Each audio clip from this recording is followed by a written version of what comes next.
এটার নাম কি? মুন্না শ্যামনগর। তো আমরা আছি, সামনে দেখা যাচ্ছে একজন অর্ধউলঙ্গ অবস্থায় আছে, একজন পুরুষ পাগল। তো আমি সেখানে যাওয়ার জন্য চেষ্টা করব। সাথে আছে রাকিবুল। রাকিবুল এসে একটা ইট নাও, একটা ইটের টুকরো নিতে হবে। আচ্ছা, আমি পাইছি। কাকা আছেন? রাতে খাওয়া দাওয়া করেছেন? তামাক ডালেন? এই যে খাওয়া দাওয়া করেন। পানি পটটা দেখি। এই যে পানি।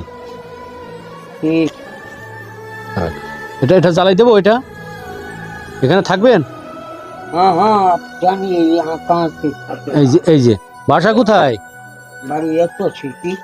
বাড়ি 100 সিটি। এটা ওখানে রাখ। এই এটা এটা এইখানে ওইখানে রেখে দেন। এই যে হ্যাঁ, রেখে দেন। তাহলে আর মশা লাগবে না। অবস্থাটা দেখেন। এই যে এনার এই অবস্থা, এই হাল অবস্থা। রাত্রে তো খাওয়া দাওয়া হয়নি। মশা তো খুব